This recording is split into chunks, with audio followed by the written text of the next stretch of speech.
No, that's okay. Good morning, everyone. Good morning. Allow me to explain to you why I'm doing a Toastmaster speech to start our meeting today. There's only two things that can happen in the next 10 minutes. You will be entertained, or I'll end up as toast. Or toast. Kidding aside, Troy, or Toastmasters York region, has held their international speech contest this past February. And my speech entitled Snapshot of a Family Reunion, as what Dan said, won first prize. Woo!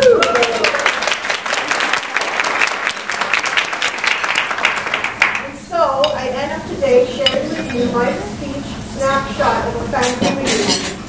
So enjoy. Hey, young dude! Take off those earphones or you won't hear Grandma say hi to you. No, I won't hear the end of it if you don't say hi back. And young Missy, are those my earrings you're wearing? I was looking for them for the longest time. Huh? What do you think of my hair? Come on, you're snoozing again. Come on, wake up, we're almost there. Ladies and two gentlemen, allow me to walk you through a typically much awaited, eagerly anticipated, or is it typically stressful, and let's get this over with, family reunion. I will let you decide on that. Allow me to remind you that any resemblance to real-life family members is purely coincidental. And any opinions expressed in this speech is my own and does not reflect that of the owners or managers of Glenway Country Club. Smile, Auntie Margarita. Beautiful. Auntie Margarita is the eldest in the family. She's a retired teacher. She never got married. She never really told us why she never married, but I'm guessing it's because she's a perfectionist. No man ever passed a grade, or even came close to her impeccable grade of A. A for Antonio. Antonio Banderas, that is. That handsome hombre who lives in Hollywood Hills and who rides on horses the whole day and has his own version of handwriting without tears because he brandishes the sword and puts Z all over it. Anyway, Auntie Margarita is also the perfect event planner. She would ask you endless questions about what you brought to Papa. Did you bring the chicken chimichanga or is it the quesadillas again? Even asking if you used the right ingredient. Did you bake this tortilla from scratch or is it from the old El Paso boxes? Even how much you cooked it. Did you steam the chicken first before you fried it? This looks really dry. Ay, caramba! I feel like you need to take a swig of that tequila once she starts with you. Now look who's coming. It's Uncle Jorge, his wife and 3 kids. Smile. Stunning. Uncle Jorge and his family are always dressed to the nines. They're what you call dressed to kill. With their Oscar de la Renta shoes and their Dolce & Gabbana glasses, and all the bling bling that you can ever imagine.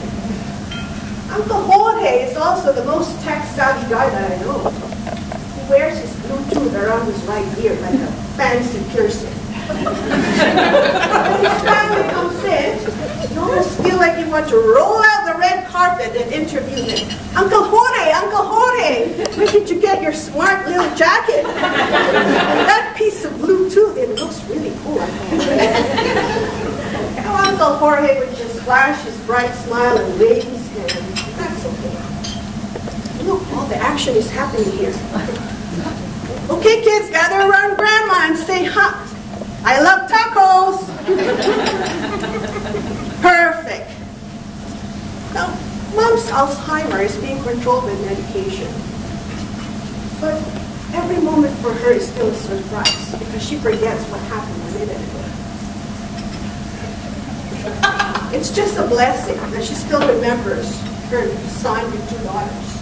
But for her grandkids, constantly need to remind her. Okay, Mom? This is Paco, this is Pedro, and this is Dora. Okay? Paco, Pedro, and Dora. Mom would sit on her armchair, and all her grandkids would play around her, and that's okay. Now, as the reunion progresses, you eat more food, you wash it down with more wine, and you join in the chit-chat and the laughter. Fast forward a few months or years later, you look back at the snapshots of the family reunion, and you realize that there is an invisible bond, a tie that binds you together with this group of people that you call family, whether you share the same DNA or not. That's what Shirley Abbott, the famous author, once wrote, and I quote, "We all bear the weight of history on us. Our ancestors dwell in the attics of our brain, as they do, in the spiraling chains of knowledge that is hidden in every cell of our bodies. And that is why, year in and year out, we commit to spend time with our family. And that is why, at early intervention services, we appreciate the family as we work with a child. So come on, everybody, now gather around and say family.